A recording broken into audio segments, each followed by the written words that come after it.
네, 우리 애청자 여러분들 중에 만화 안 좋아하시는 분들은 거의 없으실 겁니다. 살면서 이 만화책 한두 권 안 보신 분들은 아마 눈 씻고 찾아봐도 없을 것 같은데요. 이탈남 보이는 팟캐스트에서 오늘 초대한 손님이 바로 만화 작가이십니다. 혹시 여러분들 보셨는지 모르겠지만 공룡 둘리에 대한 슬픈 오마주라고 하는 단편 만화, 그 다음에 습지 생태 보고서라고 하는 만화집 등으로 아주 유명하신 분입니다. 사회성 짙은 그런 만화를 그려오신 최규석 작가가 오늘의 초대 손님입니다. 잠시 후에 만나뵙겠습니다. 둘리 같은 경우는 자기가 이제 초능력 있지 않습니까? 네. 근데 자기 이익을 위해서 쓴 적은 없었던 것 같아요. 386 세대를 만나게 되면 약간의 경멸감을 가지고 있습니다. 왜요? 재수없다고 생각을 했거든요.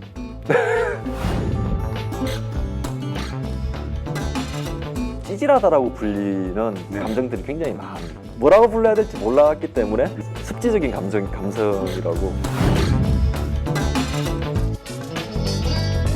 출판사들이 그러니까 수십 년 동안 사실 만화로 돈을 계속해서 벌어왔지 않습니까? 만화로 돈을 벌고 그걸로는 다른 일을 했죠. 계속 만화가 저급한 문화 취급을 받다 보니까 자존감이 없지 않았었나. 신념이란 건 지킬 수 있을 때까지만 지키는 것. 힐링용 책들은 다 한마디로 헛소리다 이렇게 보시는 겁니다. 힐링뿐만 아니라 저는 그 진보진영에서 하는 얘기들도 상당수가 똑같다라고 생각해요.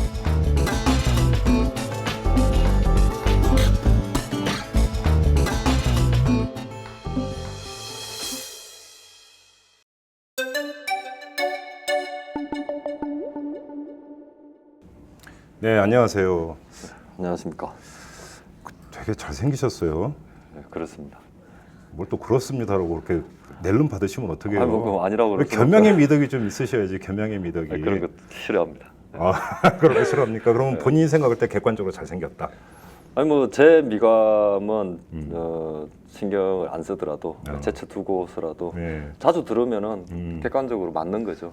왜 갑자기 이렇게 인터뷰를 삐딱하게 하고 싶어질까? 맞는 건 아니라고 그러면은 뭐 이건 좀 설명이 필요한데요. 가령 그 외모가 특히 남자는 좀 덜할지 모르겠지만은 외모가 이렇게 좀 평균 이상인 사람들은 외모로 인한 그 이득이 계속 있거든요. 사실은 알게 모르게. 안 겪어봐서 모르겠어요. 그러시긴 할 텐데. 뭘 또 그러시나요? 보통 뭐 예쁜 여성분이 계시다 이러면은 그 삶에서 분명히 이득이 있습니다. 친구들이 뭐 필기를 복사해 줄 때도 좀 더 잘해준다든가 뭐 이렇게 레포트를 이렇게 뭐 대신 써주기도 하고 이런 일이 계속 쌓여요 인생에서. 젊은 시절이 화려했다 이런 말씀이세요? 아니 그게 아니라 그러니까 그런 게 있는데 보통 이제 그분들이 예쁘다는 칭찬을 받으면은 아니라고 뺍니다. 그렇죠. 겸양이라고 생각되지만은 사실 그거는 나는 당신들과 평등하다는 얘기를 하는 거거든요. 그러면 자기가 자기 외모 자본으로 이렇게 그동안 쌓아왔던 어떤 유형무형의 이익에 대해서 모른 채 하는 거예요, 그거를. 저는 그런 태도가 굉장히 마음에 안 듭니다. 저도 외모로 인해서 분명히 받은 이득이 있겠죠. 그래요? 20대 때가 화려했습니까? 전혀 안 화려했습니다. 저는. 지금 그 집에 계신 부인 의식하고 그 하는 멘트 같은데 지금? 아니요, 그렇지 않습니다. 저는 그래요? 친구들하고 여쭤봐도 뭐 물어봐도 아시겠지만은 굉장히 그 무미건조한 20대를 보내왔습니다. 20대를 어떻게 보내셨는데요? 습지 생태 보고서 보시면 이대로였습니까? 네, 이대로. 진짜로? 네. 그럼 자기 얘기입니까 이게? 그렇습니다. 예, 접니다. 이 습지 생태 보고서는 좀 이따 좀 여쭤보도록 하고 제가 만화를 되게 사랑하는 사람이에요. 이거 진짜로 이 방송이어서 드리는 말씀이 아니라 그 꺼벙이로 제가 한글을 뗀 사람이고 진짜로 그 20대와 30대는 거의 하루도 안 빼놓고 만화방을 다녔던 사람이고 저는 주로 무협 만화를 많이 봤습니다. 그러시겠죠. 뭘 또 그러시겠죠. 아니, 외모에서 그렇게 지금 나와요? 아니요. 그 세대 그 남자분들이 볼만한 만화가 그렇죠. 웬만한 그 이 무협 만화가들의 그 이 무공 비급은 제가 다 알고 있어요. 그리고 제가 또 한때 시사 만화 또 비평도 했던 사람이기 때문에 시사 만화에도 비평이 있었던 적이 있습니까? 한때 있었습니다. 저밖에 없었습니다. 그렇군요. 네. 아무튼 그래서 저도 아주 이 만화라고 한다면 상당히 애정을 많이 갖고 있는 사람인데 만화가 뭐가 좋습니까? 네? 만화가 뭐가 좋습니까? 뭐가 좋냐고요? 왜냐면 지금 보니까 상명대 만화 창작과를 가셨어요. 그러니까 어릴 때부터 아주 만화가의 길을 작정을 하셨던 겁니까? 그건 아닙니다. 그건 아니에요? 네. 그럼 언제 결심을 하셨어요? 대학 졸업하고 나서였을 거예요. 대학 졸업하고 나서? 그러면 대학은 왜 과는 이과를 가셨어요? 그럼? 저도 만화를 좋아했고요. 그리고 그냥 그때는 창작이 아니라 그냥 뭐, 좋아서. 그쵸. 그러니까 만화와 관련된 뭔가를 하게 되면은 네. 뭐 좋지 않을까. 뭐 만화 평론을 하든 예. 아니면은 뭐 만화 이론을 공부하든 만화 이론이 없었지 않습니까? 없었죠. 지금도 사실 그렇죠, 없는 그렇죠, 것 그렇죠. 같고. 그래서 이렇게 깃발 먼저 꽂으면은 이제 1등 되는. 여기 무인지경이다. 잘 못해도 예, 그렇죠. 예, 제일 먼저 하면은 이제 이제 선점 효과를 쳐주지 하고 있죠. 않습니까? 그렇죠, 그러니까 그렇죠. 예. 그래서 굉장히 그런 얍삽한 생각으로 만화과를 갔었죠. 그래서 갔던 겁니까?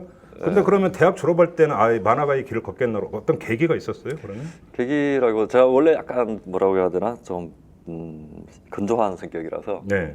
이렇게 막 불타오른다 그러질 않아요. 그래서 뭐 난 굶어 죽더라도 만화를 할 거야 뭐 이런 생각은 별로 없었고 예.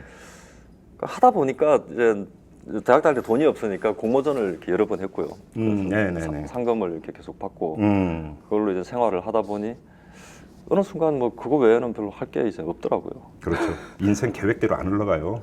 그냥 가다 보면 그게 길인 경우도 많아요. 네, 그렇습니다. 그렇죠.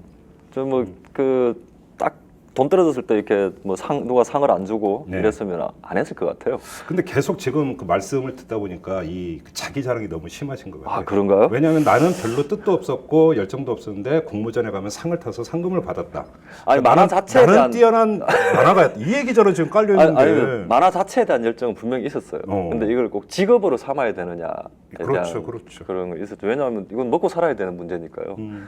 그래서 그냥 만화에 대한 열정은 누구보다도 강했습니다. 그래서 다른 일을 하더라도 분명히 만화를 하긴 했을 거예요. 그런데 자 1998년에 이제 데뷔를 하셨어요. 예. 대략 15년이 흘렀는데 그러면 15년의 그 지나온 족적을 되돌아볼 때 만화가의 길을 선택하기를 참 잘했다 이렇게 생각하십니까? 그렇게 생각이 될 때도 있죠.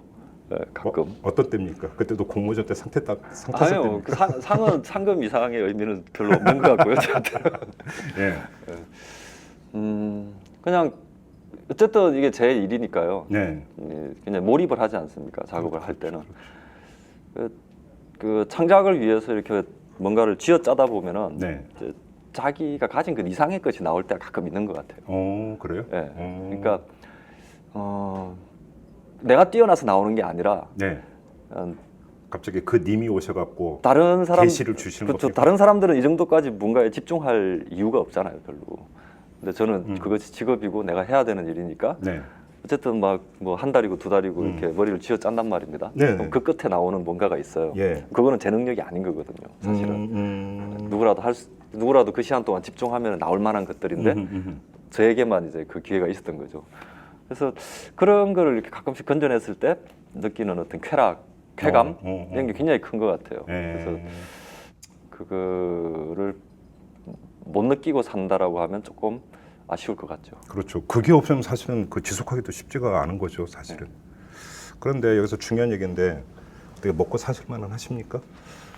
뭐 제 경우는 제 또래의 이제 직장 생활, 그러니까 뭐 어느 정도 안정된 큰 기업에 들어간 친구들하고 비슷한 것 같아요. 오, 그래요? 조금 더 낫거나. 그럼 좀 비교적 안정된 삶인데 왜냐하면 제가 여쭤보는 게 얼마 전에 한 언론에서 보도를 했는데 1억이 넘는 만화가들이 있다, 연수입이. 저 웹툰 작가들. 네. 혹시 그 보도 보셨어요?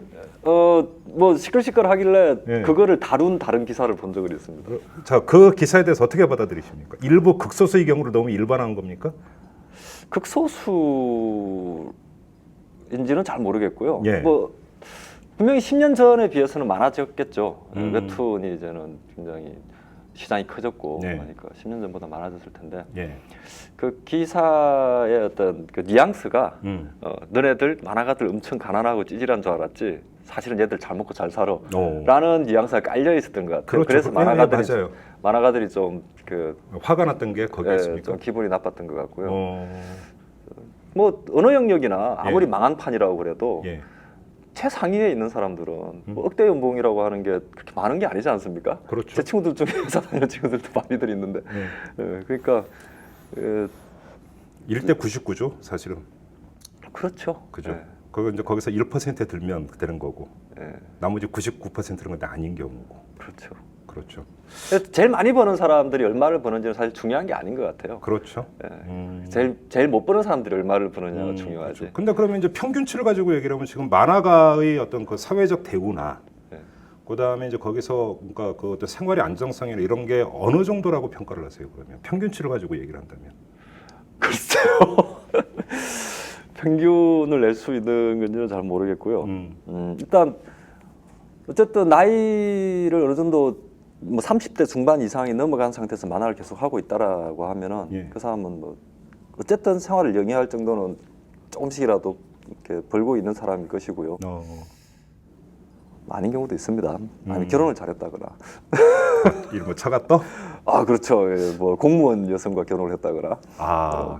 하여튼 그 중요한 거는 이제 그 처음 시작하는 친구들 신인 작가들이 이제 문제인데 예. 그분들이 열정이 아니면 버틸 수 없는 조건이에요. 그렇죠. 그래서 그렇죠.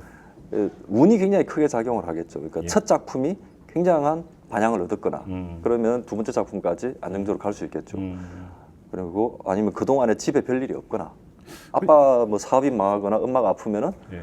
접어야 되는 상황이 오지 않습니까? 그래서 그런 부분들이 좀 해소가 되면은 그 외에 뭐 평균적으로 뭐 먹고 살고 안 먹고 살고 이런 건 중요한 게 아닌 것 같아요. 그럼 이제 갓 발을 내디딘 신인 작가 말씀하셨으니까 이제 제 옛날에 대본 소만하고 이제 한창 전성기를 구가할 때를 기준으로 말씀을 드리면 네.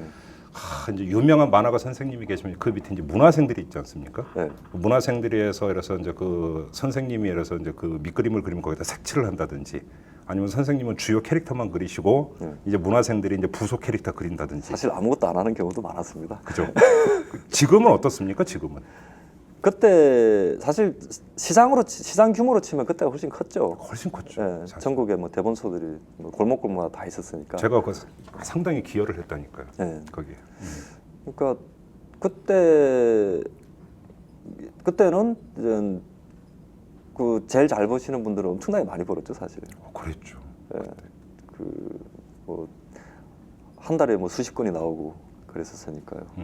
제가 유명한 예로도 하나 들은 게 있어요. 그래서 어떤 그 만화가 분이 부산에 이제 그 적을 두고 만화를 그리셨던 걸로 제가 알고 있는데 막 추적을 하니까 이 사람이 월 통장에 들어오는 돈이 장난이 아니어가지고 모 기관에서 뒷조사를 했고 예. 불려갔다는 얘기까지 제가 들은 적이 있어요. 예, 박봉성 선생. 예, 이게 무슨 범죄 자금 아니냐 해가지고 예, 그 마약을 예. 다루는 사람이 아닐까. 개인 통장에 돈이 이렇게 많이 맞아요. 들어온다는 게 말이 아주 안 되니까. 유명한 유라였죠 그게. 예, 그래서 예.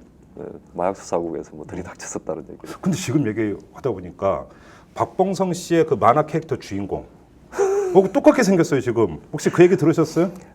80년대 열혈 캐릭터 이미지를 좀 많이 가지고 있습니다. 아마 이 방송 그 박봉성 씨의 만화를 못 보신 분들은 이해를 못 할 텐데 보신 분들은 아마 공감을 하실 거예요. 진짜 주인공 캐릭터하고 똑같게 생겼어요. 혹시 보셨어요? 똑같아요 진짜로. 네, 아무튼 넘어가죠. 칭찬 같지는 않네요. 그런데 만화 시장에 보면은 대본서 만화가 있었고 또 이제 그 만화 잡지들도 꽤 있지 않습니까? 주간 만화, 뭐 매주 만화 여러 개가 있었는데 지금은 다 사라져 버렸어요. 예, 지금은 사라져 버렸고 굳이 얘기한다면 웹툰, 예. 그다음에 출판 만화 이거 외에는 없잖아요. 그렇죠. 왜 시장이 이렇게 급변을 한 겁니까? 그 이유에 대해서는 너무 많은 논쟁들이 있어가지고 제가 이렇게 말을 하기가 좀 조심스럽습니다. 그래요? 예, 굉장히 첨예하게 해서 부딪히고 있어가지고 원인 분석을 놓고 첨예한 논쟁이 벌어지고 있습니까? 굉장히 많이 있었어요. 90년대 후반부터 해가지고 네. 그 논쟁들이 계속해서 있어 왔습니다. 예. 일단 그 잡지가 그 호황이었던 기간이 뭐 길게 잡아도 10년이 넘기 힘들 것 같아요. 오래 못 갔죠.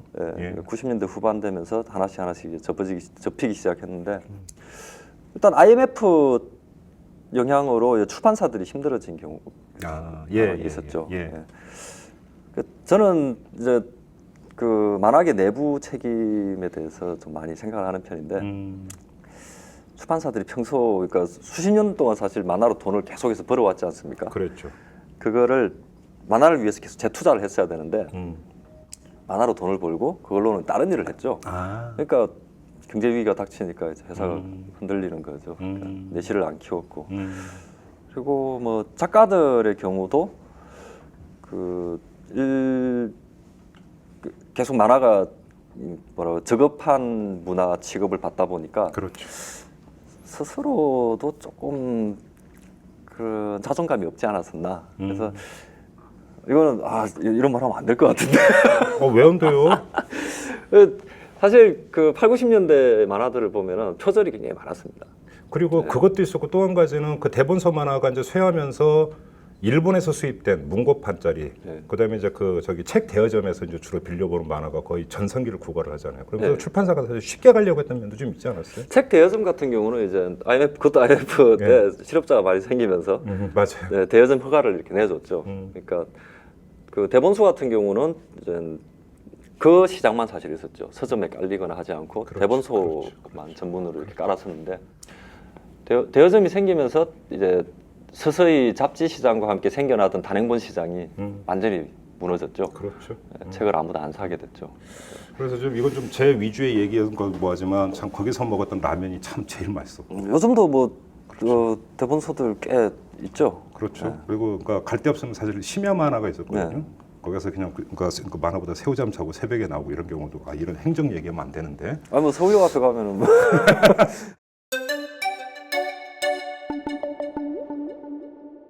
이 최규석 작가의 작품 중에 제가 가장 충격적이고 이렇게 받아들였던 게 공룡 둘리에 대한 슬픈 오마주입니다. 그렇군요. 아기 공룡 둘리를 이거 뭐라고 얘기해야 됩니까? 아기 공룡 둘리가 아니라 이제는 중년 공룡 둘리, 그죠? 근데 여기서 이제 둘리는 노동자로 나옵니다. 또치는 길거리에서 몸을 팔고, 도우너는 생체 실험으로 팔려가고, 그렇습니다. 그 젖먹이 희동이는 길거리에서 주먹질하고 있고, 그렇죠. 고길동 아저씨는 저 세상 가셨고. 어떻게 이런 상상을 하셨습니까? 아니 근데 그 얘기를 묻기 전에 원작자인 김수정 선생님한테 그 사전에 그 얘기를 하셨어요, 안 하셨어요? 했습니다. 뭐라고 하셨습니까, 그러니까? 그냥 그 대표 이미지를 좀 보내드리고 네. 캐릭터들이 많이 망가질 것이다 라고 얘기를 하고, 그리고 말미에 네. 경상남도 진양군 출신입니다라고. 왜 또 지열을 강조하고 지금? 김승 선생님이 진양군 출신이신 걸로 제가 알고 있거든요. 예. 그래서 이거를 쓰면은 차마 거부하지 못할 것이다. 오. 그래서 허락했으니까 나왔겠죠. 네, 허락을 결국은? 하셨죠. 근데 허락하면서 뭐라고 하시던 거예요? 아니 그거는 김승 선생님 입장에서 보자면은 사실 아무 일도 아닌 거예요. 왜냐하면은 그러니까 저는 그때 이제 갓 대학을 졸업한 완전히 이름이 전혀 알려지지 않은 작가였고요. 네. 그리고 그런 만화 뭐 소설에서는 단편이라고 하는 게 어떤 자기만의 어떤 영역을 가지고 있지 않습니까? 근데 만화에서 단편이라고 하는 것은 장편을 할 능력이 있는지 없는지를 보여주기 위한 어떤 시험대 같은 그런 겁니까? 그런 게 강합니다. 그러니까 밟고 넘어가는 징검다리 같은 과정이에요. 잡지사에 투고를 하죠. 그러면 단편을 계속 투고를 해서 이 사람이 능력이 있는지 없는지를 검증받는 그런 거라서 이렇게 만화에서 단편이 이렇게 중요하게 취급됐던 적이 거의 없어요. 뭐 이희재 선생이나 뭐 오세영 선생, 박홍현 선생 몇몇 선례가 있긴 하지만 만화 잡지 시대라든가 이름을 달리셨던 분들이죠. 몇몇 예가 있긴 하지만 단편이라는 건 사실 별게 아니거든요. 그러니까 그 김수영 선생님 입장에서도 뭐 나오든 안 나오든 자기에게는 아무 영향이 없는 작품인 거죠. 그러니까 그래서 나왔습니다. 나온 다음에는 뭐라고 하시던 거예요? 나온 게 이제 문제였죠. 그러니까 사실 저도 몰랐고 누구 또 그렇게 그 30페이지짜리 만화가 그렇게 막 이슈가 될 거라고 생각을 못했던 거죠. 예상외로 너무 이게 상당한 그때 반영을 유명해져 버렸죠. 막 TV에도 막 나오고 그러다 보니까. 김수영 선생님으로부터 직접적으로 어떤 멘트를 듣지는 못했어요. 제가 그 뭐 행사장에서 이렇게 만나서 인사드리면은 네가 그 놈이야 이러면서 이렇게. 그래. 그러니까 전혀 일면식은 없었군요. 그러니까. 그 전에 된 적은 없었어요. 뭐 등을 두드려 주신다거나 뭐 이랬었는데 아무래도 이제 회사를 운영하시다 보니까 회사 내에서의 의견은 좀 안 좋았던 것 같아요. 이미지에 타격이 좀 있다라고 느끼고 계신 것 같아요. 그 어쩌면 직장 이 아기 공룡 둘리라고 하는 만화는 말 그대로 한마디로 명랑 만화 아닙니까? 이 명랑성이 완전히 다 사라져 버린 거잖아요. 그 한동안 이제 슬픈 만화 아닙니까? 슬픈 만화? 그렇죠. 그러니까 둘리에 대한 기사가 나오면서 그 한 2, 3년 동안은 계속해서 한 편 네. 만화가 최모 씨는 뭐 해가지고 둘리를 뭐 이런 식으로 패러디를 한 바 있고 뭐 예. 이게 항상 따라 나오는 거예요. 네, 그래서 네. 엄청 죄송스러웠죠 그게. 오, 그래요? 그래서 빨리 이거를 넘어가야지라는 생각으로. 그런데 지금 오히려 지금 그런 겸양의 말씀이신 것 같은 게 이제 그 만화를 모아서 이제 그 출판을 하지 않았습니까? 그 책에 이제 그 추천사를 바로 김수정 선생이 직접 써주셨어요. 네, 근데 그 한 구절을 제가 그대로 읽어드리면 상상하지 못하는 작가는 작가가 아니다라고 했어요. 그다음에 상상한 것을 표현해내는 용기가 필요하다고 했어요. 그것이 바로 이 최규석 작가라고 그랬습니다. 아주 극찬 아닙니까? 거기까지는 극찬이었죠. 거기까지만. 그 뒤에는 약간 좀 무서웠죠. 뭐 다시는 다시는 이런 예. 작품이 나오지 않기를 바라고 그 구절이 있긴 해요. 예, 그게 그런 맥락이었습니까? 다시는 허락하지 않겠다라고. 저는 그게 아니라 이 이상을 능가하는 작품은 안 나올 거다 이런 뜻을 읽었는데 그게 아니었고요. 그렇게 안 읽혔어요. 그런 섬찟했습니다. 자, 근데 중요한 거 이겁니다. 상상하지 못하는 작가는 작가가 아니라고 했어요. 당연한 얘기 같아요. 근데 그러면 이 작품을 그리면서 어떤 상상을 하신 겁니까? 원래 제가 김수정 선생님 그냥 팬이었고요. 네. 그리고 그 캐릭터들에 대한 이해도가 뭐 여타 다른 팬들보다 좀 있다고 생각을 했습니다. 네. 그런 자신감이 있었어요. 어릴 때부터 거의 네. 다 읽었거든요. 예. 그냥 이 친구들의 이 성격을 그대로 유지한 채로 그냥 한국 사회로 이렇게 데리고 들어오면은 어떻게 될까? 해서 약간 좀 부정적인 방향으로만 네. 계속 밀었죠. 그래요. 그러다 보니 이제 뭐 둘리 같은 경우는 자기가 이제 초능력 있지 않습니까? 네. 근데 그 자기 이익을 위해서 쓴 적은 없었던 것 같아요.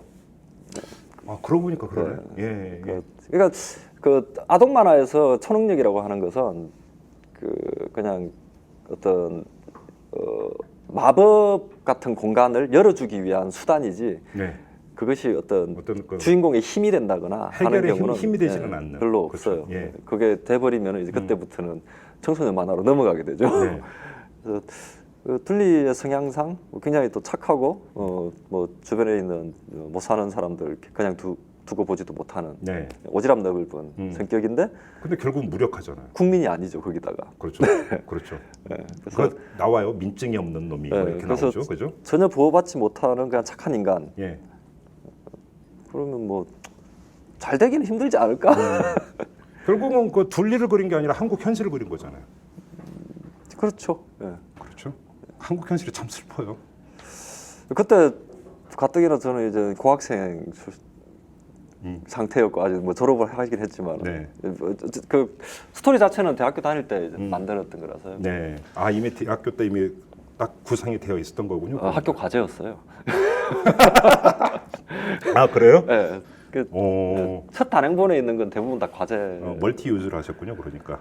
뭐 과제는 해봐야 돈 안 주잖아요. 그럼 교수님은 평가가 어떻게 나왔습니까? 그때 점수는 뭐 그렇게 잘 받았던 것 같아요. 그래요?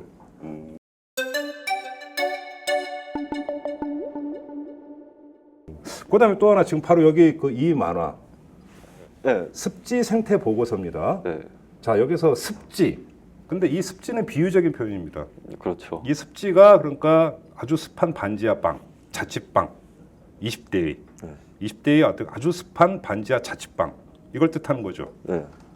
그리고 그러면 그 습지에 사는 20대의 생태 보고서, 결국은 우리나라 지금 이 시대를 관통하고 있는 젊은이들의 현실 이런 것들을 그리고자 한 겁니까?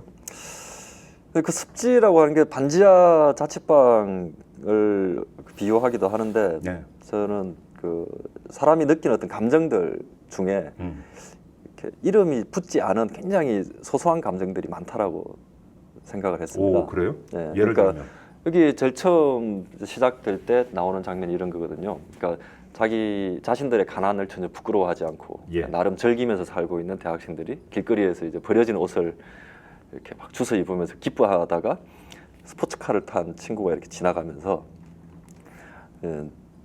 쇼핑하러 가는 길인데 같이 가자. 그래서 스포츠카를 탔어요.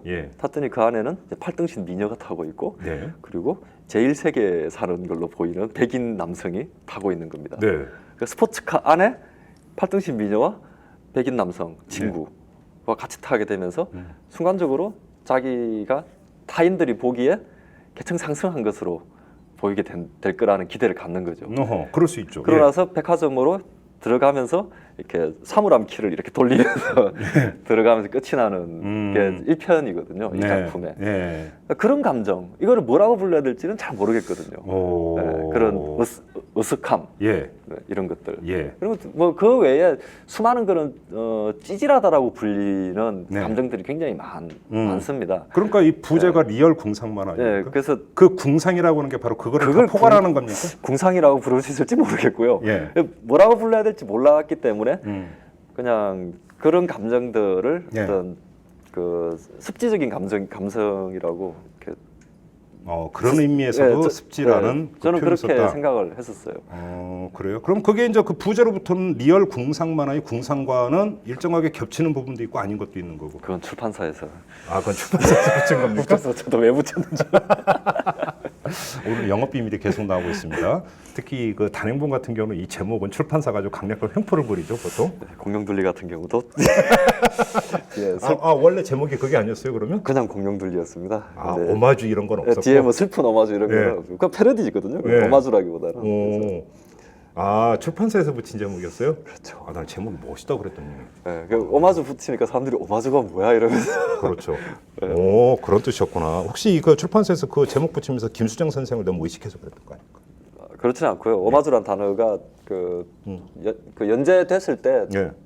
이제 막 사람들이 검색해보고 해가지고 검색어에 올라오고 막 그랬었어요. 예. 그래서 그걸 버리기 아까웠겠죠. 그런 면이 또 있었구나. 근데 우리 그 최규석 작가가 이 책에서 지금 뭐라고 표현을 했냐면 욕망 앞에선 가치의 초라함. 아주 진짜로 멋있는 표현을 쓰셨는데 이건 어떤 뜻입니까? 습지의 주제가 그러니까 바로 아까 이제 그거죠. 그 한 편을 이제 소개를 해주는 바로 거기서도 그게 그대로 녹아 있는 거 아닙니까? 네. 그 자신의 자존감이라고 하는 것이 그 가능성이 닫혀 있을 때까지만 유지가 되다가 네. 가능성이 열리는 순간 예. 그게 이제 그러면 인간의 이제 나약함, 예. 그다음에 이른바 이 가치, 무슨 명분, 나아가서 이념 이런 것들의 허망함 이런 것들을 말씀하시는 건가요? 허망함이라기보다는 예. 인간이 원래 이렇게 생겨먹었다. 어. 그거를 바닥에 깔고 예. 그 다음부터 얘기하자라는 어. 거였죠. 그래요? 저 그 군대에 있을 때 그런 걸 굉장히 많이 느꼈었어요. 네. 자, 군대 가기 전에는 굉장히 깐깐한 청년이었거든요. 불의를 보면 참지 못하고 옳게 살아야 된다라는 게 굉장히 강했습니다. 이러면 그래서 나름의 정의감. 네, 그 친구들하고도 사이가 안 좋았던 경우가 굉장히 그러니까 쉽게 많았고요. 이제 꼴을 못 보는 스타일. 네, 뭐 가령 뭐 후배들 이제 기합을 준다거나 단체 기합을 준다거나 네. 그거를 참지를 못하고 예. 이렇게 그 과 분위기를 완전히 다 이렇게 망쳐놓는 예. 이런 사람이었던 거죠. 예. 그거에 대해서 저 나름의 자부심이 있었습니다. 예. 나는 이렇게 훌륭한 사람이다 음. 라고 하는 자부심이 있었는데 군대에 갔더니 그런 사소한 어떤 잘못들을 저지를 수밖에 없는 일들이 계속해서 생기는 거였습니다. 그래서 저는 그거를 참아 넘겼어요. 어쩔 수가 없었습니다. 왜냐하면 그걸 안 참으면 영창에 가야 되니까. 맞고. 네, 맞고. 2년이 굉장히 힘들어지겠죠. 예. 그렇죠. 그리고 군대라는 그 상황에서 갖는 그 어떤 공포감 네. 이런 것도 작용을 했을 거고요. 예. 그래서 저에 대한 실망을 굉장히 많이 했죠. 그래서 저는 신념적 인간이라고 생각을 했었는데 예. 그때 이제 제가 만든 제 그 좌우명이라고 해야 되나? 예. 신념 그게 신념이라는 건 지킬 수 있을 때까지만 지키는 것. 그렇습니까? 시라는 생각을 했었어요. 그러니까 그 사회에 있을 때 대학교 다닐 때 제가 친구들을 아무리 비난하고 욕을 하더라도 그 네. 친구들이 저에게 물리적으로 가할 수 있는 해악이 하나도 없었어요. 그렇죠. 그 친구들 나를 학교를 못 다니게 막을 수도 없고 그렇죠. 저를 고소할 수도 없었거든요. 그렇죠. 그럼 저는 안전한 상태에서만 제 신념을 지키면서 스스로 자만하는 인간이었던 거죠. 예. 근데 아주 작은 영창 간다고 해서 큰일 안 생기거든요, 사실. 보름 있다 나오면 돼요. 가보고 나서 얘기해야지. 영창 근무를 많이 해봤기 때문에. 근무는 또 거기서 하셨어요? 그래서 헌병대 출신이라서. 예. 그래서 사실 별게 그 주변에 영창 갔다 온 친구들 얘기 들어봐도 예. 지금 잘 살거든요. 예. 뭐 허지웅이라든가 연상호라든가 다들 영창 경험이 있는 그래요?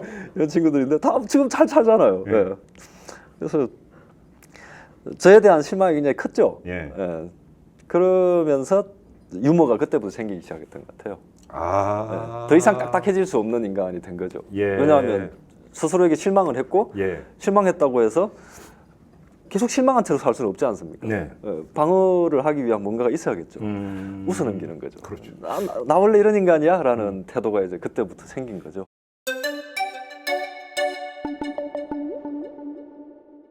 자, 그러면 우리 습지 생태 보고서에 나오는 그 주로 이제 등장인물들이 젊은이들입니다. 주로 20대를 둘러싸고 있는 이 삶의 조건이라는 게 너무나 과거의 20대에 비해서는 너무나 척박하다.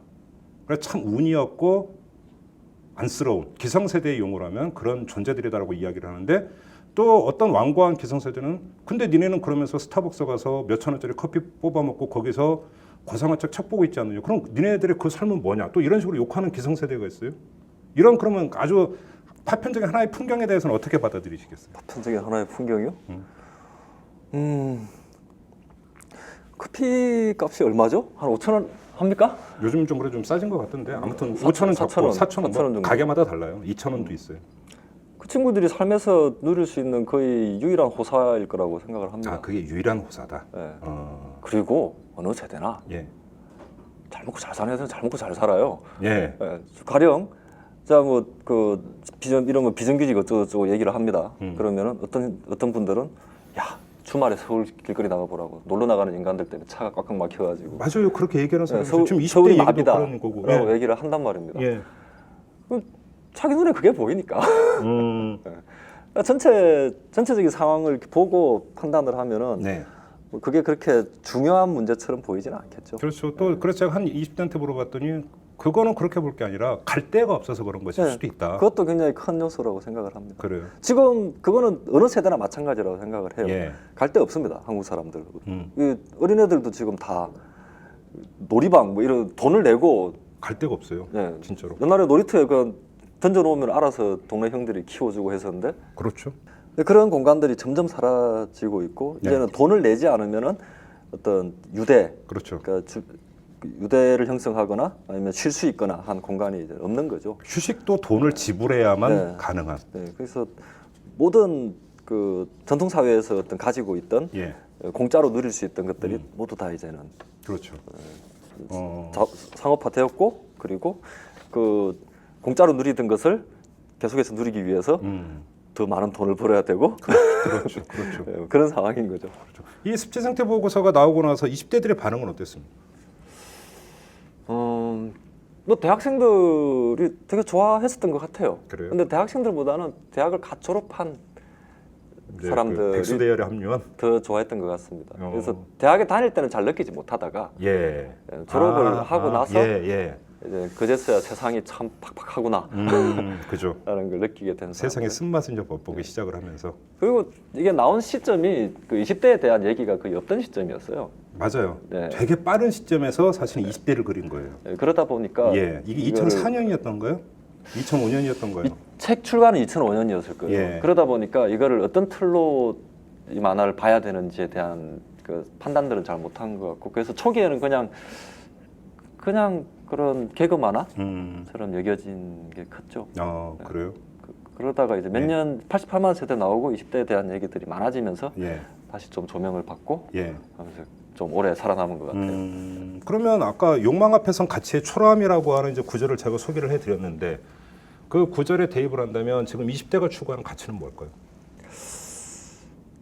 제가 그 학생들을 가르치면서 느꼈던 대표적인 이미지는 폼나는 인생. 폼나는 인생. 네. 아 그게 가치다. 네. 뭐 이것도 어떻게 뭐 스타벅스 얘기랑 비슷한 걸 수도 있겠는데 네. 과거에 그 젊은이들이 좋은 인생이라고 할 때 그 꼭 챙기지 않았던 요소들이 많아진 것 같아요. 예를 들면 어떤 겁니까? 패션, 네, 패션. 그렇죠. 그리고 자전거를 타더라도 디자인이 가미된 세련된 자전거, 스트라이더라든가. 네. 저 때는 삼천리 자전거였는데. 그러니까요. 그때는 이제 자전거 디자인이 똑같았지 않습니까? 뒤에 짐 실을 수 있는 이거 딱 있고. 똑같았기 때문에 자신을 자전거로 표현한다라는 거는 애초에 말이 안 되는 거였죠. 네. 자전거로는 자신을 표현할 수 없어요. 그렇죠. 그건 다 똑같이 생긴 자전거니까. 패션도 맨날 야상 입고 다니고. 근데 지금은 돈을 조금만 더 쓰면은 자기를 드러낼 수 있는 상품이 굉장히 많아졌습니다. 예. 똑같은 자전거를 사더라도 돈을 10만 원을 더 주면은 예. 특이한 자전거를 살 수 있단 말입니다. 예. 예쁜 자전거. 옷도 마찬가지고요. 예. 뭐 라이프 스타일이라고 부르기도 하고 이런. 근데 오히려 그건 가치이기보다 욕망 아닙니까? 네, 그 욕망이 굉장히 세분화되었다라는. 아 그래요? 네. 그래서 세분화되어 있지 않고 어떤 덩어리로 져 있으면 욕망이라고 하는 것이, 난 그냥 돈을 잘 벌어서 우리 부모님들 이렇게 잘 모시고, 그러니까 평생 편안하게 살고 싶어라고 네. 하는 것은 예. 이 디테일하지 않기 때문에 그 조율이 어느 정도 편하다고 생각을 해요. 예, 그렇죠. 근데 이게 욕망이 디테일하면은 조율이 안 됩니다. 아 그래요? 네, 어. 조율이 안 돼요. 내가 오히려 집착으로 가는 건가요? 네, 고등학생이 내가 대학을 가면은 이 신발은 꼭 신어야 되고 이 스쿠터는 타고 학교를 다닐 거야. 예. 라고 하는 게 너무 확고하게 박혀 있습니다. 예. 나는 뭐 200만 원을 벌 거야. 라고 하면은 180만 원을 벌어도 뭐 20만 원 차이니까 괜찮아. 라고 했는데 내 인생의 목록에는 이러이러한 것들이 들어 있어야 돼. 라고 이렇게 욕망하면은 그 중에서 하나가 빠지면은 예. 박탈감을 느끼죠. 아, 맞는 말씀이신 것 같아요. 제가 한번 어깨에 있는 사람하고 얘기를 하다 보니까 이 소비 패턴이 바뀌었다. 젊은 층의 소비 패턴이 바뀐 게 평상시에는 진짜로 엄청나게 절약을 하다가 네. 자기가 사고 싶은 것이 네. 있으면 딱 정해놓고 사고 싶은 물건을 구입할 수 있는 액수가 될 때까지는 완전히 초절약으로 갔다가 네. 이거에 대해서는 아낌없이 지르는 이런 밥을 열흘을 굶어서 바지를 사는 친구들도 그렇죠. 있어요. 이런 소비 패턴이 나타난다. 이렇게 얘기를 하더라고요. 그러니까 아까 스타벅스 같은 경우도 그렇게 막 일면만 보고 하는 잘못된 평가일 수가 있는 거죠. 그러니까 인간이 가지고 있는 어떤 기존의 속성이라는 게 있을 겁니다. 예. 그것은 어떤 사회냐에 따라서 어떤 표현되는 방식이 달라지겠죠. 그렇죠. 그 표현되는 방식을 보고 뭐라고 하면은 예. 해결이 하나도 안 돼요. 사회의 어떤 구조가 이 사람들의 이런 모습들을 끄집어내는 것인가. 네. 그것이 사람을 그래서 행복하게 만드느냐, 예. 불행하게 만든다. 예. 그러면은 당신들 이렇게 살지 말라고 얘기할 게 아니라 구조를 바꿔야죠. 최근에 조선일보에서 그런 기획 기사로 쭉 그걸 했었죠. 그 결혼 비용이 너무 많이 든다. 네네. 그러면서 네네. 결혼 비용을 줄여야 된다고 네. 얘기를 합니다. 이런 거 그거랑 똑같은 얘기거든요. 아무 의미가 없어요. 그렇죠. 그러니까 가령 우리 아버지가 있습니다. 우리 아버지 70대 노인이란 말입니다. 예. 그 다른 친구 그 자식 결혼식에 갔어요. 가는데 막 뷔페 막 해가지고 막 썰고 막 이래요.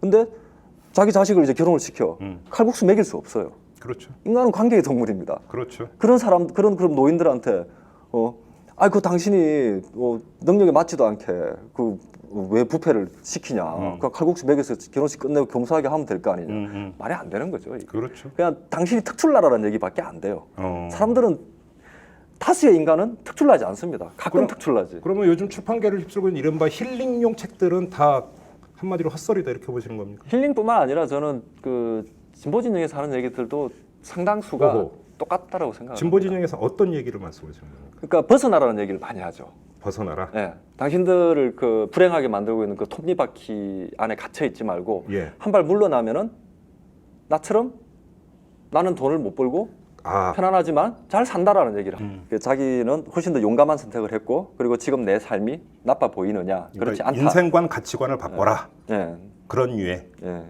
그게 뭐 힐링이랑 무슨 차이가 있겠습니까? 그냥 오호. 당신이 특출나라는 얘기밖에 안 되는데. 그렇죠. 그리고 그분들은 자기가 그 선택을 함으로 해서 가지게 된 문화 자본이 있습니다. 그렇죠.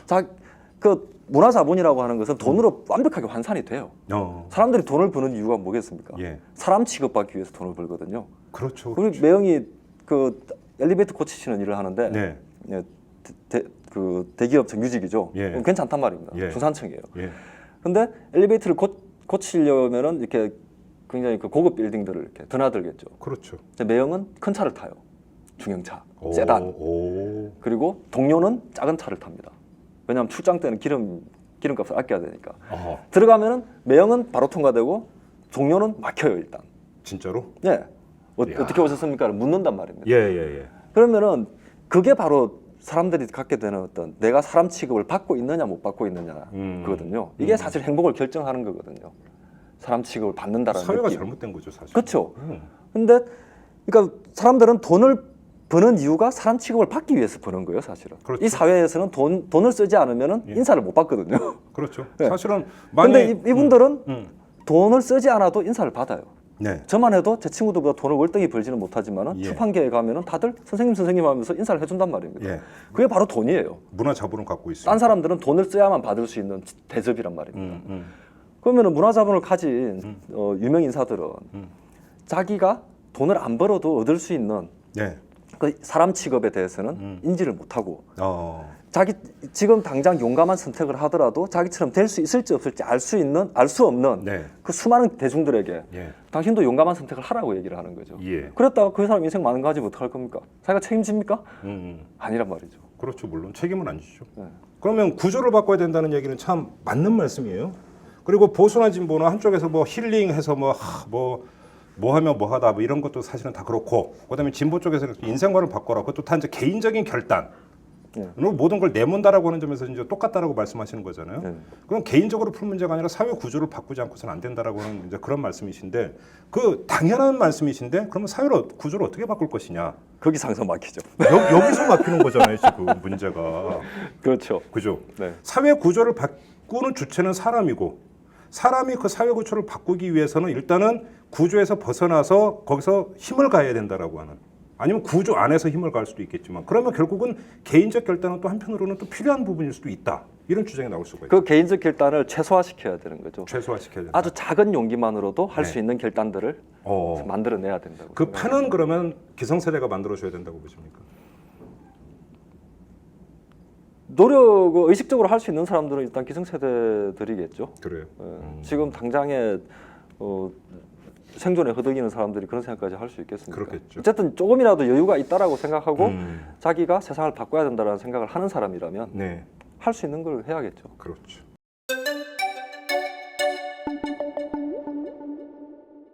알겠습니다. 그 다음 질문이 지금 이제 생각이 났는데, 그 질문을 하기 위해서는 일단 요거부터 짚어야 될 것 같습니다. 지금 요 화면에 있는 이 지금 만화, 이건 바로 87년 6월 항쟁을 그린 백도시라는 지금 만화입니다. 네. 그 우리 그 작가님께서는 6월 항쟁을 직접 경험해 보지는 못하신 분이죠. 네, 그때 아마 4학년이었을 초등학교 4학년. 네. 그러면 저 만화를 어떻게 그리셨어요? 87년 6월 항쟁의 아주 그 세세하고 디테일한 그 한 면 한 면들은 자료를 찾는 데 이래가지고 그러면 그 축적을 하신 건가요? 자료와 인터뷰였죠. 그래요? 그래서 저도 뭐 그리긴 했지만은 예. 그렇게 잘 알지는 못합니다. 그러면 우리 그 최규석 작가의 그 뇌리 내지 그 가슴에 박혀 있는 6월 항쟁은 어떤 겁니까? 이 만화를 그리기 전까지 사실 별게 없었죠. 그냥 현 체제를 만든 예. 어떤 큰 운동. 제가 왜 이 질문을 드리냐면, 이 그 작가의 말에서 이런 말씀을 했습니다. 삶의 질과 민주주의의 연관성을 상당히 강조를 하셨어요. 그러니까 일반적으로 우리가 87년 6월 항쟁에서는 어떤 절차적 민주주의가 그걸 기점으로 이제 그 달성이 됐다, 이런 이야기를 하지만, 결국은 그 이후에 나타났던 걸 봤을 때 그 민주화라고 하는 것은 반쪽짜리였다. 결국 이런 얘기도 많이 나오고 있는 거고, 최규석 작가께서 삶의 질과 민주주의의 연관성을 강조한 것도 바로 거기에 있는 것 아니겠습니까? 그러면 이걸 거꾸로 해석을 하면 민주주의가 또 얼마나 더 성숙되고 발전하느냐에 따라서 삶의 질이 개선될 수도 있다는 이야기로도 연결이 되는 거잖아요. 네. 그러면 최규석 작가께서 생각하시는 민주주의라고 하는 건 어떤 겁니까? 이게 뭐 각자의 생각이 다를 수 있는 건지는 모르겠는데, 예, 물론 예. 우리가 살아가야 할 네. 공간을 예. 우리가 디자인하는 거죠. 그렇습니까? 네. 그 민주주의 뜻이 그거 아닌가요? 네. 네. 민이 결정한다라는 거 아니에요? 그렇죠. 그렇게 본다면 그럼 현 정치권은 그걸 디자인해 줄 수 있는 여지가 거의 없다고 보십니까? 현 정치권과 뭐 이전 정치권을 다 얘기를 하더라도 예. 별로 못 느꼈죠. 그런 능력이 있다라, 그런 능력이나 그런 의지가 있다라는 느낌은 못 받았습니다. 그래요. 의지가 없다. 능력이 없는 겁니까? 의지가 없는 겁니까? 의지가 없었다라고 저는 생각을 합니다. 그렇습니까? 네. 그러면 현재 정치권도 결국은 지금 이 그 삶의 조건, 사회를 새로 디자인할 이유를 못 찾는 기득권이다. 기득권층이다. 이렇게 그런 보시는 생각을 겁니까? 했습니다. 네, 백도시 하면서 예. 물론 백도시 하면서 제가 가장 크게 달라진 점은 하나가 있습니다. 어. 일단 386 세대를 만나게 되면 예. 경멸하지 않습니다. 나 갑자기 경멸한다는 얘기를 듣고 깜짝 놀란 게 제가 386인데. 예전에는 옛날에는 경멸했어요? 약간의 경멸감을 가지고 왜요? 있습니다. 어떤 점에서? 재수 없다고 생각을 했거든요. 왜 재수가 없었어요? 그러니까 자기들 젊은 시절에 그 굉장히 열심히 운동했던 그걸 가지고 사실 운동을 안 했던 사람도 있지 않습니까? 더 많았죠. 훨씬 많지 않습니까? 훨씬 많았죠. 언제나 도서관에 박혀 있는 사람이 더 많았는데 예. 그 세대에 묻어가지고 자기가 자기는 이렇게 살았는데 너네는 왜 이따위냐라는 얘기들을 많이들 했지 않습니까? 사실. 평생 물거먹는다. 네. 그럼 지금 우리 뭐 지금 세상이 뭐 그럼 그때보다 훨 나아졌니? 라고 물어보면은 자기들은 낫대요. 근데 우리는 모르겠거든. 자기들만 나아졌나 보다. 네. 자기들만. 네, 그런 상황이 있었기 때문에 예. 386들을 기본적으로 좀 이렇게 좀 재수 없다 생각. 네, 재수 없다고 생각하는 게 있었는데 이걸 하면서 예. 그런 유명 인사들 말고 네. 정말로 그냥 그 학생 대중으로 참여했던 예. 그리고 엄청난 고생을 했던 예. 그 사람들이 수기 쓴 것들 이렇게 보니까 예. 고생 많이 했더라고요. 그러니까 이게 사회 분위기 그때는 어떤 뭐 사회과학이나 이런 것들을 읽고 공부하고 하는 것이 네.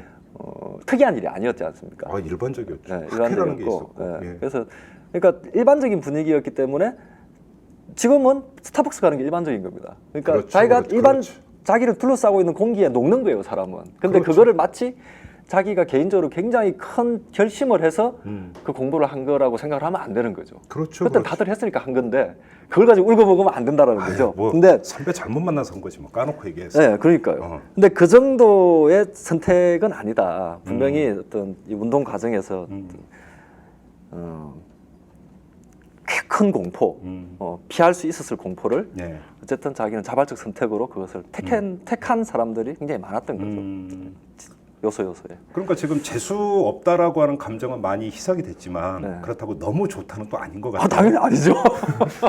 왜 너무 좋다까지는 안 가는 거예요? 그러면? 이거 인터뷰를 하면서 그때 그런 느낌을 좀 많이 받았었습니다. 자, 여기저기 이제는 인터뷰할 때 저는 이제 어쨌든 출신 성분 자체가 예. 이제 완전히 도시 그 건설노동, 건설노동 하시는 아버님의 예. 자식으로 태어났고 뭐 집안이 이제 그거죠, 소작 집안이고. 그러니까 저하고 거의 똑같네. 예. 주변 사람들이 대부분 거의 최하층까지는 아니더라도 그렇죠. 이른바 뭐 요즘 정치권이 차상이죠, 차상이. 그렇죠.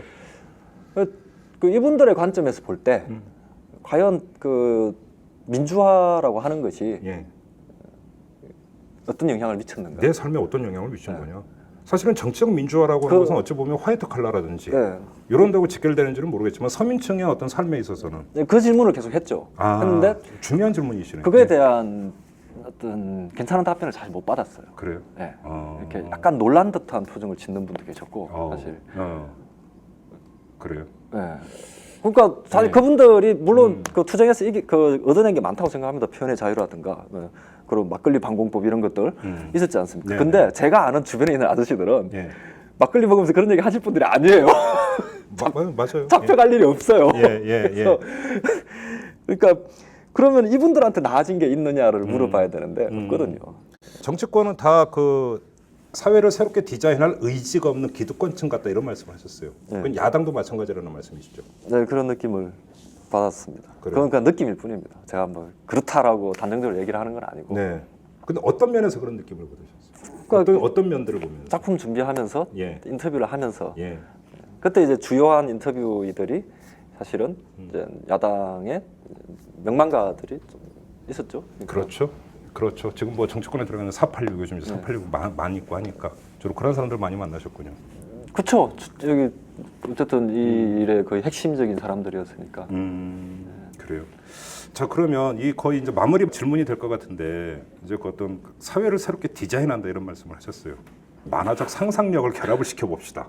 그러면 우리 최규작 작가께서 새롭게 디자인하는 어떤 새로운 사회상을 그러니까 이렇게 그 묘사를 한다면 어떤 걸까요?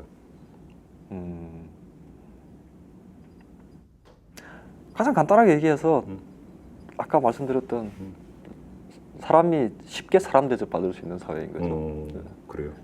그거고 그 사회를 위해서 제가 할 수 있는 게 뭔지에 대해서는 생각을 합니다. 네. 어떤 겁니까 그러면? 저는 최규석 작가께서 하실 일은 뭡니까 그러면? 그 대중 매체 대중 서사 장르들 만화라든지 드라마, 영화 이런 쪽에 이런 아이디어들을 좀 많이 노출하는 것 중요하다라고 생각을 합니다. 어떤 의미죠? 좀 풀어주시죠. 요즘 최근에 와서는 이제 경향이 좀 바뀌기 시작했습니다. 경향이 좀 바뀌기 시작했는데 이명박 정권 이전까지만 예. 하더라도 어떤 그런 대중 장르에 정치적인 얘기가 나온 적이 별로 없어요. 거의 표백되다시피. 맞아요, 맞아요. 있습니다. 예, 예. 그렇죠. 가령 이렇게 미국 드라마 같은 걸 이렇게 보면은 예, 이제 뭐 젊은 의사들이 서로 이렇게 막 연애도 하고 하는 이런 트렌디한 예쁜 드라마가 있습니다. 그런데 간호사들이 파업을 해요. 간호사들이 파업을 하면 얘네들끼리 이제 모여가지고 저 파업을 지지할 것이냐, 혹은 동참할 것이냐, 예, 나는 들어가서 일을 할 것이냐를 가지고 이렇게 막 싸우거든요. 그런 게 아무렇지 않게 섞여 들어간단 말입니다. 예. 그리고 뭐 환자들 중에 뭐 정당인도 이렇게 등장을 하고 그 사람과 어떤 철학적인 논쟁을 이렇게 한다거나 하는 일들이 자연스럽게 생깁니다. 하다못해 찜성 같은 거를 보면은 노조 파업하는 장면도 물론 굉장히 악의적으로 웃기게 풍자적으로 표현을 하긴 했지만은 예. 노조가 파업을 하는 것이 그냥 사회에서 일어나는 한 가지 일로 예. 자연스럽게 등장을 해요. 그리고 뭐 다른 만화들 보면 막 월마트가 이렇게 이 지역 사회에 미치는 이 악영향 이런 것들도 굉장히 코믹하게 표현을 하고요. 네, 네. 한국 대중매체에서는 그런 부분들이 굉장히 많이 빠져 있었죠. 맞아요, 맞아요. 예. 그 이유는 그동안 이제는 계속해서 이제 막혀왔고 그것이 막혀오다 보니까 그 억눌린 것 때문에 그거를 표현하는 사람들은 굉장히 위험을 감수하고 표현을 했었죠. 맞아요. 예. 그러다 보니 악조건 속에서 표현을 하게 되니까 이 형식적으로 유들유들하지 않았던 거죠. 오히려 비장미. 네. 엄중하고. 그게 세월이 10년, 20년, 30년 쌓이다 보니까 이 소재를 다루는 것은 이 형식이어야 되고 그렇죠, 그렇죠. 그리고 예. 그리고 사람들이 즐거워하는 이 소재는 이 형식에 담겨야 돼. 그래서 마치 사실 소재는 어떤 형식으로든 다룰 수 있는 거거든요. 그렇죠. 아무리 그 철학적인 내용이고 깊이 있는 내용이라 하더라도 아주 가벼운 형식으로 담을 수 있단 말입니다. 근데 이게 그렇죠, 그렇죠. 그 당연한 사실이 예. 마치 없는 것처럼 이렇게 여겨졌었어요. 어. 그거를 계속 깨고 싶었죠, 저는. 예. 그래서 뭐 중요한 얘기도 웃기고 가볍게 그렇죠. 그리고 드라마틱하게 예. 다룰 수 있다라는 얘기를 계속 하고 싶었는데 딴 사람들이 다 성공해 버려가지고 그래서 저는 조금 더 깊은 이야기 그런 것들을 계속 대중 서사 장르에서 이렇게 다루려고. 그런 점에서 어찌 보면 우리 최규석 작가께서 이런 지금 작품들에 계속 천착하시는 이유도 바로 거기에 있는 거 아니겠어요? 그러면 그렇겠죠. 아무래도 계속 이런 그러니까 작품 활동을 계속 하실 계획이세요? 이런 게 뭐 어떤 건지 잘 모르겠는데 저는 제 작품들이 다 굉장히 많이 다르다고 생각을 하거든요. 아, 그러면 작품마다. 네. 근데 어쩔 수 없이 그게 비슷한 작품으로 보인다라고 하는 거는 네. 그냥 제 성향이 계속 묻어 들어가는 거겠죠. 그렇겠죠. 그러니까 앞으로 뭐 어떤 걸 한다 한들 예. 달라 보이기 힘들겠죠. 그래요? 연애물을 해도 예. 달라 보이기 힘들겠죠. 그래요.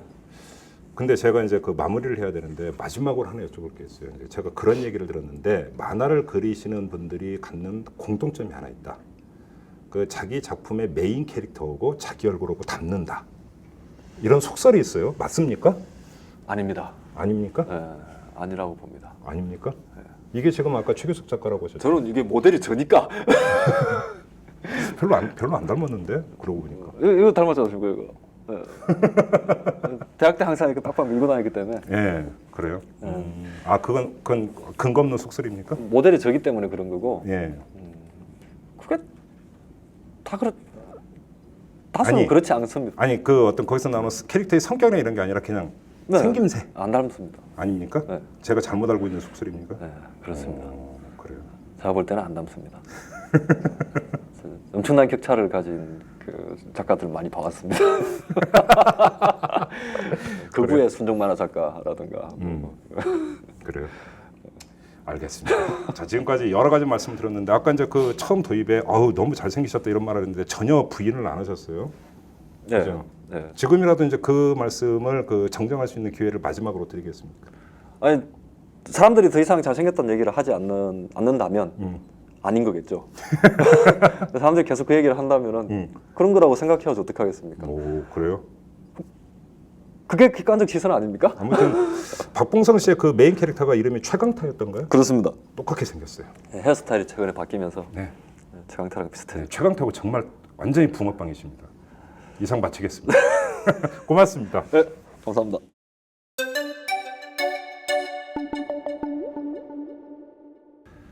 네, 오늘 최규석 작가와 이야기를 나눠봤는데요. 저 개인적으로는 이 최규석 작가의 말 가운데 가장 기억에 남는 것은 욕망 앞에선 가치의 초라함이라고 하는 이 표현인데 사실 저에게도 해당이 되는 그런 말이기 때문입니다. 우리 애청자 여러분도 한 번쯤은 반추해 볼 수 있는 그런 이야기가 아닌가 싶은데 이 욕망과 가치 사이에서 배회하는 인생, 그게 우리네 삶 아니겠습니까? 근데 어디에 좀 더 방점을 짓고 또 어떻게 그걸 헤쳐나갈 것인가, 이게 우리 인생 앞에 남겨져 있는 과제인 것 같습니다. 자, 이탈남 보이는 팟캐스트 여기서 마무리하겠습니다. 고맙습니다.